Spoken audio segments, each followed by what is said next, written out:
தமிழ்ச்சட்ட நேயர்கள் அனைவருக்கும் வணக்கம். இதற்கு எங்கள் சேனலை சப்ஸ்கிரைப் பண்ணலைன்னா மறக்காமல் சப்ஸ்கிரைப் பண்ணிக்கோங்க. அப்போ தான் நாங்கள் தினம் போடுற பதிவு உங்களை வந்து அடையும். உங்களுக்கு எந்த டவுட்னாலும் நீங்கள் கமெண்ட் செக்ஷனில் கேட்கலாம். அதுக்கான ரிப்ளை உங்களுக்கு பண்ணுறோம். நாட் ஒன்லி சிவில் கிரிமினல், நீங்கள் எதுனாலும் கேட்கலாம். இதுக்கு முந்தின வீடியோலாம் நீங்கள் பார்க்கணுன்னா பிளேலிஸ்ட்டில் இந்தியன் எவிடன்ஸ் ஆக்ட்ன்ற ஃபோல்டரில் இருக்குது. அதுக்குள்ளே இருக்க வீடியோஸை நம்ம பார்க்கலாம். இன்றைக்கி நம்ம பார்க்க போகிற செக்ஷன் 167. இதான் இந்த ஐஏ ஆக்டோட கடைசி செக்ஷன். இதுக்கு முன்னாடி நம்ம 101லேருந்து ஆரம்பித்தோம். ஸோ 167 வரைக்கும் இன்றைக்கி நம்ம கம்ப்ளீட் பண்ணுறோம். இதில் இதுக்கு முன்னாடி 101க்கு முன்னாடி இருக்க செக்ஷன்லாம் நான் வந்து கவர் பண்ணல. ஸோ அடுத்து கொஞ்சம் கொஞ்சமாக அதையும் வந்து நம்ம பார்ப்போம். ஸோ பிகாஸ் வந்து இது வந்து ரொம்ப இம்பார்ட்டண்டான செக்ஷன். ஸோ ஃபஸ்ட்டு இது எல்லாமே நம்ம கவர் பண்ணியாச்சு. இப்போது இந்த 167ல் என்ன சொல்கிறாங்கன்னா, no new trial for improper admission or rejection of evidence. இப்போ நீதிமன்றத்தில் ஒருத்தருங்க சாட்சியாக எவிடன்ஸ் கொடுக்கறதுக்கு வராங்க. இப்போது அந்த சாட்சி வந்து ரிலவெண்ட் டு த ஃபேக்ட், அந்த கேஸு அந்த சர்க்கம்ஸ்டன்ஸுக்கு அந்த சாட்சி வந்து எந்த லெவலுக்கு முக்கியத்துவமாக இருக்கிறது. ஒருவேளை அந்த சாட்சி அதற்கு தேவையில்லாத சாட்சியாக கூட இருக்கலாம்.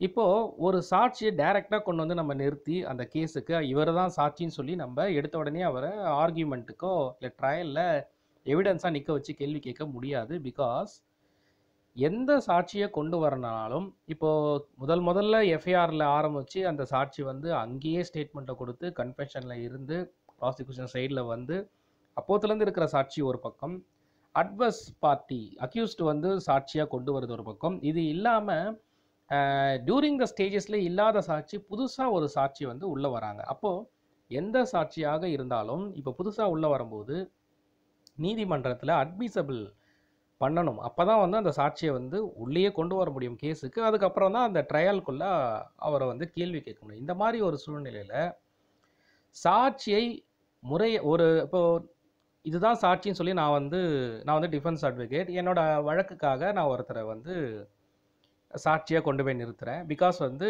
ஒரு ஹர்ட் கேஸ் நடக்குது.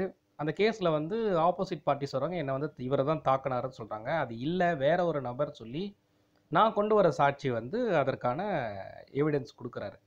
இப்போது இந்த எவிடன்ஸ் வந்து நான் டைரெக்டாக கொண்டு வந்து நிறுத்த முடியாது. நான் முன்னாடியே வந்து யார் அந்த சாட்சின்றது நீதிமன்றத்துக்கு சொல்லணும். ஸோ நீதிமன்றத்தில் பர்மிஷன் வாங்கி தான் அதன் பேரில் தான் அந்த சாட்சியை நான் கொண்டு வரணும்.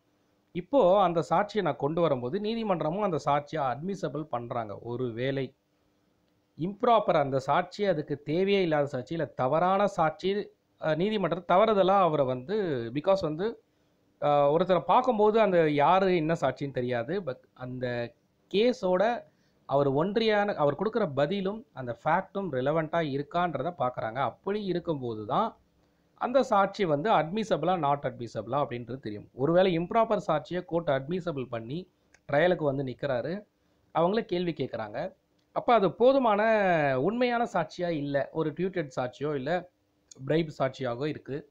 இந்த நிலையில் நீதிமன்றத்தில் ஜட்ஜ் அவர்கள் ரிஜெக்ட் பண்ணுறாங்க. எய்தர் இம்ப்ராப்பர் அட்மிசபிள் சொல்கிறாங்க இல்லை ரிஜெக்ட் பண்ணுறாங்க. இந்த நிலையில் அந்த வழக்கு ஒரு புதிய விசாரணையாக கொண்டு போவாங்களான்னு பார்த்தீங்கன்னா அந்த மாதிரி கிடையாது. ஸோ நோ நியூ ட்ரையல், ஒரு புது ட்ரையலாக போகுமான்றது தான் கொஷின்.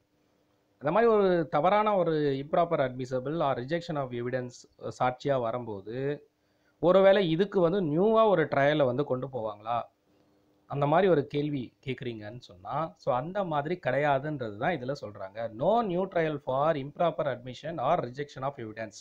பிகாஸ் இப்படி இந்த மாதிரி ஒரு நியூ ட்ரையலை கொண்டு வந்தால் இதுவே வந்து ஒரு டிஃபென்ஸ் சைடுக்கோ இல்லை வந்து அந்த கேஸை வந்து இன்னும் வந்து கடத்த வேண்டும் என்ற எண்ணம் உடையவருக்கு இது ஒரு கீ மாதிரி ஆகிடும். ஸோ 167ல் நியூ ட்ரையல் பண்ணலாம், ஒரு சாட்சி ரிஜெக்ட் ஆனா அப்படின்ற மாதிரி இருந்தால் இது அடிக்கடிக்கு 161ல் இந்த மாதிரி ஒரு சாட்சியை நிறுத்தி அந்த ரிஜெக்ஷன் மேலமாக வேற ஒரு ட்ரையல் ஸ்டார்ட் ஆகி இதற்கான நாட்கள் இன்னும் இன்க்ரீஸ் ஆகும். ஸோ ஜென்ரலாக என்ன பண்ணியிருக்காங்க நீதிமன்றத்தில், ஆஸ் பர் 167 நியூ ட்ரையல் எதுவும் கிடையாது. இன்கேஸ் அந்த விட்னஸ் இம்ப்ராப்பராக இருக்குன்னா நாட் அட்மிஷன் கிடையாது. இல்லை அது வந்து ரிஜெக்ஷன் பண்ணனா ரிஜெக்ஷன், அவ்வளோதான். ஸோ அடுத்த விட்னஸ் யார் இருக்கான்னு பார்ப்பாங்க. இல்லை டிஃபென்ஸ் சைட் ப்ராப்பர் விட்னஸ் இல்லை, ப்ராசிக்யூஷன் சைடில் எல்லாமே ப்ராப்பர், அவங்க விட்னஸ் எல்லாமே கரெக்டாக இருக்குது அப்படின்னா அவங்க அதை கொராபரேட் பண்ணிட்டாங்கன்னு சொன்னால் தென் கன்விக்ஷன் வந்து கன்ஃபார்ம் ஆகிடும் ஃபார் அக்யூஸ்ட். அவர் அக்யூட்டல் ஆகணும்னு சொன்னால் ப்ராப்பரான எவிடன்ஸ் இருக்கணும். இல்லைன்னா தட் கன்விக்ஷன் வந்து ஊர்ஜிதமாயிடும். ஸோ இதுதான் வந்து இந்த 167 சொல்லியிருக்க விவரங்கள். ஸோ நான் கொடுத்துருக்க இன்ஃபர்மேஷன் உங்களுக்கு யூஸ்ஃபுல்லாக இருக்குன்னு நினைக்கிறேன். வேறு எந்த தகவல் வேணாலும் நீங்கள் கமெண்ட் செக்ஷனில் கேட்கலாம். நாட் ஒன்லி சிவில் கிரிமினல், அதுக்கான டீட்டெயில்ஸை உங்களுக்கு சென்ட் பண்ணுறேன். ஸோ அடுத்த வீடியோவில் உங்களை சந்திக்கிறேன். நன்றி, வணக்கம்.